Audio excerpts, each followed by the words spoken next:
Hello, friends, and welcome to another episode of the This Is Gonna Hurt podcast with Jay Gordon Duncan. And if you're wondering why the J, the answer is I'm not a bagpipe player. And if that joke doesn't make any sense, I encourage you to check out episode 0, where I explain that joke, as well as the purpose of the This Is Gonna Hurt podcast, which has changed a lot over the years since episode 0.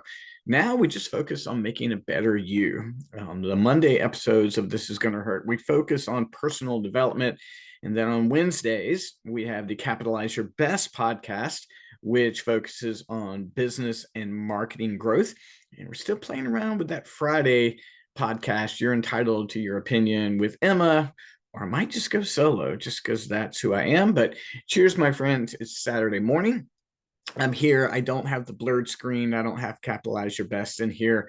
I just pulled it up and I thought, well, this is where I'm recording. Everyone should just see all the mess behind me. This is all my books and my tchotchkes and my awards and a few things up there. But great to see you again, friends. Thank you for continuing to tune in. Thank you for staying with us and actually increasing viewership over the relaunch of the This Is Gonna Hurt podcast in its new direction. Today, I want to take on an interesting topic, how to vacation poorly. Poorly, and I realize that topic is a bit clickbaity, but it has two meanings: how not to vacation well and how to vacation affordably. So just got back from vacation. We're very thankful. Amy and I and Emma and Alex, we got away for a little while, and we were gone from Saturday until Thursday. And we went down to Lake Wiley in Charlotte and stayed at a lake house. A friend of mine's, cheers. Thank you so much to that good friend who shared their lake house with us. It's a place we've been 5 or 6 times before. Pretty meaningful. The last time we were there was in 2020, when I retired from being a minister. I had my very last Sunday, said goodbye to everybody, went home, hopped in the car, and went to Lake Wiley for a week, 5 or 6 days. I wanted to separate, just to get away, process what had just happened, stepping aside from 20 years of a career. And we hadn't been there in 5 years. And so a few improvements on the place. They've got cable and Wi-Fi and a few things, but just a wonderful, peaceful place. And we got away there. It was originally something we were going to do to have a big getaway for Emma's birthday, and then that didn't work out. So now we just went, and Amy and I got a few days together. So I always recommend that if you have generous friends, that you should say, hey, can I borrow your place? And we've been gifted with that. Our mentor has let us borrow their place. My friend Susan has always been gracious with hers, and others along the years. Thank you. So I always recommend, if you've got a good friend, ask them. And if they're kind and that's what they're bent towards, they'll say yeah. And sometimes they can't. My goal is to eventually be that person. Our goal will be that's who I will be, that we're going to own a place that people can get away to. And I can't wait. That is coming. I actually did some research on that this week. So that is one of my goals. Now, we wanted to go low key. We love going out to eat and everything like that. But the simple things for my family are new coffee shops,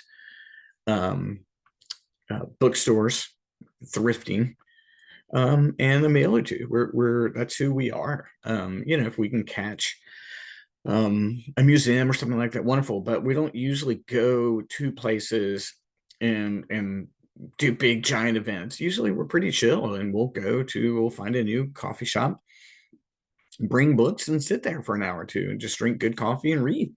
And we love experiencing that. Emma loves thrifting. And those were the simple things we did. And they had a grill. And so Alex and I one night did burgers and one night did chicken. And those were our leftover lunches for the week. And we really just did it pretty simply. I mean, that's what this was. It was not intended to be a big, expensive vacation. We loved those, but that's not what these were going to be.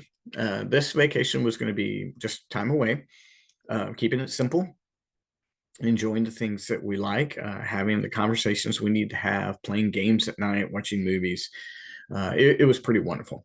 Now, what was poor about it? Well, I mean, we did it affordably, so that's part of it. I would say that I set it up work wise as good as I've ever set it up, but I didn't do as well as I normally do. I have talked about on the Capitalize Your Best podcast and on my Thursday Capitalize coaching calls. If you're ever interested in reaching out, I do a 30-minute coaching call every Thursday at 11. I talk about my Sundays, and usually Sunday afternoon, I spend 4 or 5 hours right here watching movies and just getting a lot of work done. And I will do 4 or 5 hours of scheduling and planning and creation, and I will set things up for the entire week. And the family knew we were going to get there on Saturday. They knew that that's what my Sunday was going to be. I'm not at the point where I'm able to hand those things off at Capitalize yet. So I got up Sunday, went for a run, and sat on the computer. And from about 9 until 1 or 1:30, that's all I did. And I've got a new methodology for some of my scheduling that I'm implementing that's eventually going to be a big time saver. But this one was slowing me down a little bit because I'm still getting, like, I know that once I get the groove of it, it's going to be quick, but this one's going to take me a while. But that's what the family understood. And so Emma and Alex went to the pool, and Amy read on the deck by the water, and I just worked, and it's okay. And I was really happy with that. I was like, okay, the majority of my client work, the majority of my work is set. And I think that's one of the things I did well. And I would encourage you, if you go on vacation and you have to work, find a way to just time block it and do chunks of it so it won't take up all the time. Now, my mentors will tell me, my mentors who have started businesses, that they didn't go on a vacation and not work for 10, 15 years. And in fact, my mentors still work on vacation. And you might say that sounds terrible.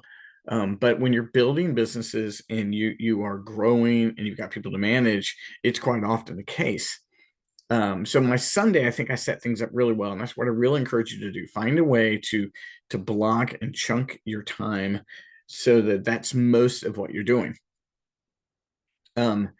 But then I would say Monday through Wednesday, I did not do as well. There was a little bit of work I needed to do every day, like an hour and a half in the mornings.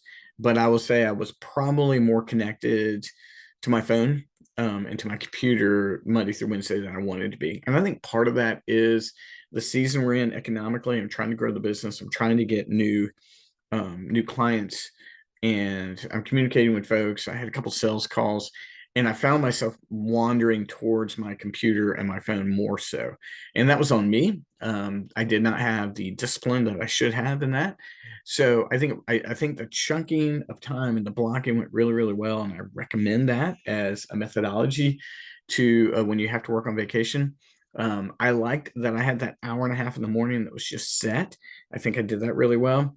But then I think in the afternoons and evenings, I was just kind of wandering over my phone and my computer a little too much. So that was really a self-discipline thing on that. I appreciate Amy and the family understanding. They know where we're at as a business. We're in a crucial time of growth. And, when I said I had to take a sales call, they understood that. But I think all in all, it was a wonderful time. The takeaways I'd like for you, I don't want this just to be a video journal. The takeaways I have for you are this. Uh, affordability is always important unless you just got extra money flowing around. Find what is simple for you and your family to enjoy. And that's what we did. We got down to the bare bones of coffee, thrifting, grilling, games. I mean, we played games 2 nights and just laughed so much. Those are the simple things that my family enjoys, and they're also money savers. I would recommend time blocking or chunking when you've got a large amount of work to do. And what I did on that Sunday saved me hours throughout the week. And then I think my bad where I was poor is I kept too much of an eye on the computer and the phone, looking for those when are those opportunities for me to maybe get in touch with someone or grab a contract. And you know what? I hope I'm going to get a contract from it. We'll wait and see. But I think for friends, every family does this differently. I think when I was purposeful, I was purposeful. I don't want to work for work's sake. because that's not progress. And that's what I fell into. And it showed me that I'm probably doing a little bit of that during the week. Along the way, I did have fun. I went running, I think 4 of the 5 days. It's a really tough run where I am. You have a 1 mile uphill to get out of there. I watched some fun movies as a family and for me. Watched a couple movies just for me, and then I think the only family movie we watched was The Shining, which is just a phenomenal movie. And then the games and then the time together. So the thrifting and the coffee shops were just a blast. Picked up a new Starbucks mug, like I need another one, but we've got 2 more from this trip. So did I vacation poorly? Well, in a POORLY way. We did a wonderful, affordable vacation. Did I vacation poorly? I think I was a little too much attached to my computer. I think the important thing, guys and gals, is that we are purposeful if we have to work on vacation, but we're also purposeful in creating scenarios where our families can relax. So I hope this is a help. It's good for me. I reflect on everything. So when I have a running weekend, I'm going to reflect on it. If I have a vacation, I'm going to reflect on it. For those of you who were able to just disconnect and just go get your vacations, good for you. I'm not really wired that way. There are times where I've been pretty disconnected, but it's not a stage I'm at right now. But you know what? I didn't leave vacation with a bit of regret, not a bit. We had a lot of fun and it went really well. So friends, tune in on Wednesday for the Capitalize Your Best podcast for business and marketing. Tune in Thursdays at 11 from 11 to 11:30 for the Capitalized coaching call. And keep an eye out. I just feel like that Friday podcast is going to come back. But friends, as always, I'm thankful for you. I'm thankful that you tune in, and I look forward to seeing you again next week. Thanks so much. Talk to you soon. Bye-bye.